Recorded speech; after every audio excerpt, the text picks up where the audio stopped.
Welcome to Retro Skill Modelling. This is part 3 of AMT's Star Wars Battle of Hoth action scene. Scale is 1 to 156. Now this scene is from the movie Empire Strikes Back, and it takes the first part of the movie where everything is happening on the ice planet. So in part 3 I'm going to be starting the figure painting and painting in some of the details of the little shapes. So let's jump into this and see how well I get on. I'm going to be painting the figures, and these are the Rebel figures. So everything is getting a base coat of Rebel Aquacolor 05 white to begin with. For the legs it's Rebel Aquacolor 89 beige. I was toying with what colour I should do with these, and some of the pictures were having a beigey sort of colour, so I thought the light beige was the way to go. For the face, it's Rebel Aquacolor 35 flesh, and again, as I said on these, I'm just using this as a block colour. Over to the weapons now, and I'm using Tamier's X10 gunmetal. Switching over to the Tauntauns, and the figures are painted in the colour that I said, but the Tauntaun itself, the strapping is 84 leather brown, so that's all the straps and the webbing and things like that. The Tauntaun's horns are a different shade from the block standard white, and it's a colour that I've had to mix up. So it's 10% of Rebel Aquacolor 59 Sky and 90% of Rebel Aquacolor 05 white. So just an off-white colour, really. And that makes up all the colours of the Rebel figures and the Tauntauns. And as you can see, I've done most of the painting on the sprue, and this is for just ease of holding the part. I can hold it in a clamp, I suppose, but I just find it easier painting it while it's still attached to the sprue. When I take them off the sprue, I'll just touch up the paints where necessary. Next is the iron cannon, and for the base and dish, the colour is 76 light grey by Rebel Aquacolor, and as I said, it's for the base and dish itself. The dish of the iron colours panelling, that's 75 stone grey, so that's all the tiny little panel lines inside the dishes, as well as a little spots at the back of the cannon.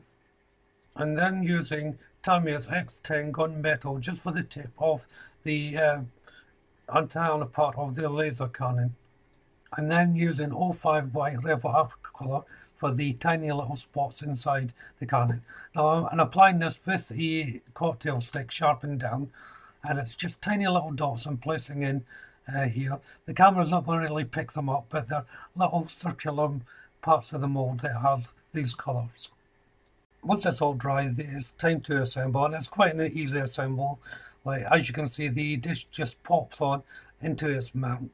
There's a little bit of cement in there just to hold it, but the fit's really tight, so you don't really need the cement to hold it if you don't wish to place it in. Then it's onto the turret cannons, and it's 05 white Rebel Aquacolor for its base colour. And once it's dry, the two halves get placed together. The location points are quite nicely situated, so they can just be pushed in. It's always wise, because of the shape though, just to hold them with 1 or 2 clamps if necessary. And once more, I'm using the Tamiya X10 gunmetal for the actual tips of the cannon barrel.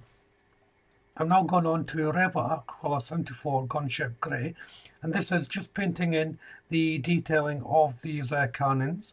Now, there is little lines to follow on this. My hands were a little bit shaky here, so I went off lines a couple of times, but I decided to leave it and not correct the mistakes.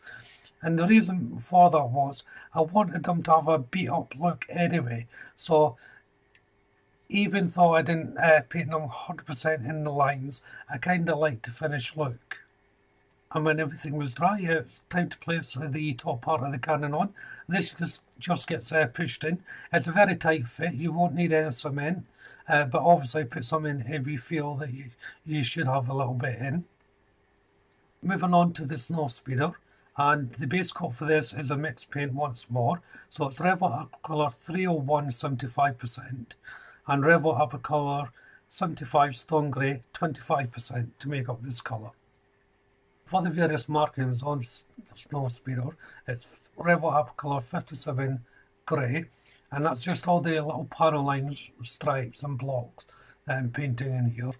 I'm also using Rebel Aquacolor 30 Orange, and this is for the Luke Skywalker Snow Speeder. So two will get the grey colour and one will get the orange colour on the flash. The engine part is Rebel Aquacolor 74 Gunship Grey. That's just predominantly the back section here.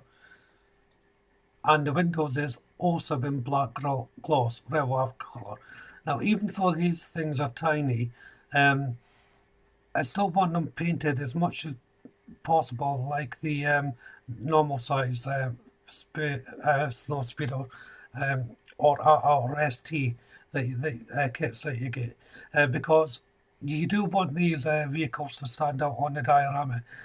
If you do these ones in little block colours, but not a lot of definition, they will get lost within the diorama.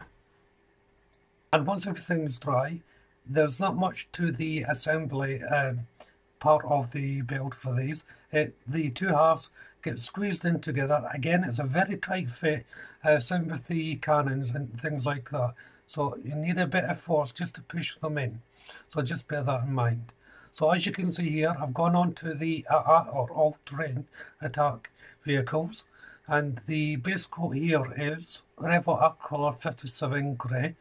And that will be for all three of the hats. And while they're drying, I'm going on to the ST or Scout Walker, and it's 76 light grey Rebel Aquacolor for the base coat of this one. And then moving on to the X-Wing with Rebel Aquacolor 05 white for that base colour. Because the Scout Walker is so small and there's just a tiny amount of paint on it, and it enabled to get this assembled fairly quickly. The two halves go together nicely. I've left the feet on as they are. I'm not sure whether they are meant to have this elongated piece of plastic at the end. I suspect they do for balance of placing it on the diorama, but I'm sure it will blend in anyway once I place it on the actual diorama itself. So these base kills will take a little bit of time to dry because I want them completely hardened before I go into the detailing. So in the meantime, I'm just going to finish up this video with placing a couple of the tauntauns together. Well, there's three in total. I had to use clamps here because they were slightly warped. I didn't realise that at the time, or I would have tried reforming them with a bit of warm water.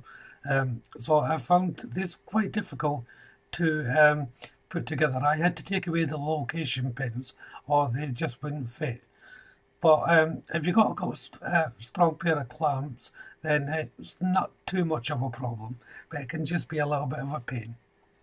So this is where I'll end part 3. If you haven't done so already, why don't you check out the channel for my other builds?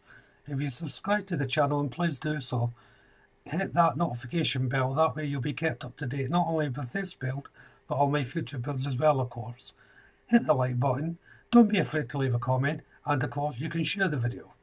But for now, thank you all very much for watching. Bye bye.